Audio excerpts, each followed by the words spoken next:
Hello, and welcome to Kathy's Eclectic Garden. I'm Kathy, and I garden in Zone 6A in Northwest Ohio.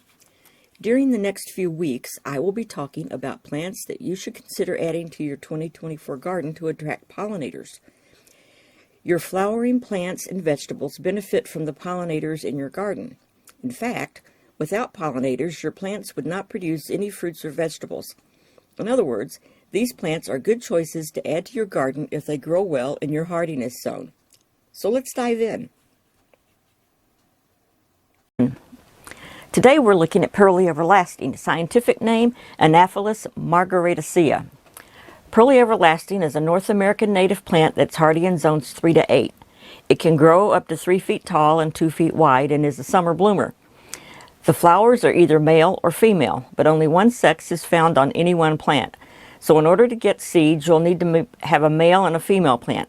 I'll go more into that later. Pearly Everlasting is an upright, clump-forming plant that has attractive, narrow, woolly, silvery gray foliage. It grows easily in average, well-drained soil and full sun to part shade, but it prefers full sun and dry, sandy conditions. However, mine is growing in clay soil that's been amended and is doing very well. So well, in fact, that it survived 5 hard frosts last fall and still had flowers into early November. Here is a good look at the leaves. At first glance, the white on the leaves resembles powdery mildew or a lot of spider webbing. It's neither. Pearly Everlasting naturally forms woolly-looking leaves. These woolly hairs are on both sides of the leaves, more so on the underside. The stems are also densely covered in these woolly white hairs. These are young flowers on July 12, 2023. The tiny white globe-like flowers grow in clusters on erect stems and resemble tiny white asters. These tiny white petals are actually bracts. The female flowers are globular to oval with a yellowish to dark brown bristly ring around the top of the flower head. The bracts on the female flowers do not spread out much until the seeds start to form. The male flowers are globular with many slender, upright, yellowish-brown staminate flowers in the yellow flower head. The flower head is called a corymb. This is on July 20th, 2023. It appears here that my plant is a female. See the brownish circle around the yellow corymb? That is usually an indication of a female plant. August 9th, 2023, and these flowers are starting to open up more. Pearly Everlasting attracts bees, butterflies, and other pollinating insects. You can see pollinator activity in this video. This plant can spread aggressively under optimal conditions due to its stoloniferous growth habit. It forms new shoots from its roots, allowing it to gradually spread around your garden. Overwatering and over-fertilizing can increase its spreading nature. Pearly Everlasting is a host plant for both the American lady and painted lady butterflies.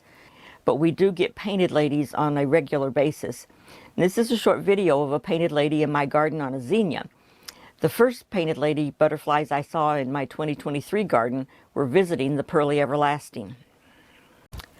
Pearly Everlasting requires minimal maintenance aside from the previously mentioned trimming, which can be done in late fall or early spring. It can be started from seed by planting in late fall before the first frost, and you are most likely to get flowers the first year if you plant them in the fall. However, you can plant seeds in the spring after the last frost, and you may get flowers or you may not get flowers, but you will definitely get flowers the second season. In addition to being an excellent plant for a pollinator garden, Pearly Everlasting also is a good plant for a cut flower garden.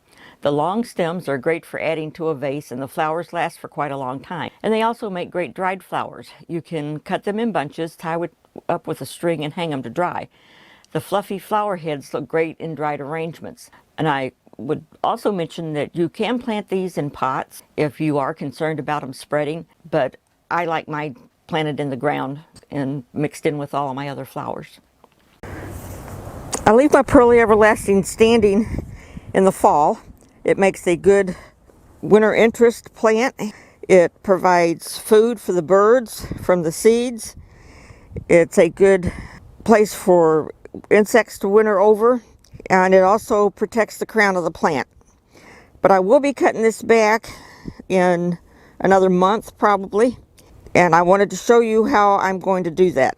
So what I will do is I will come into the plant here about 4 to 6 inches from the base, and I'll just snip it like this and take that off. And I'll just do that to the whole plant.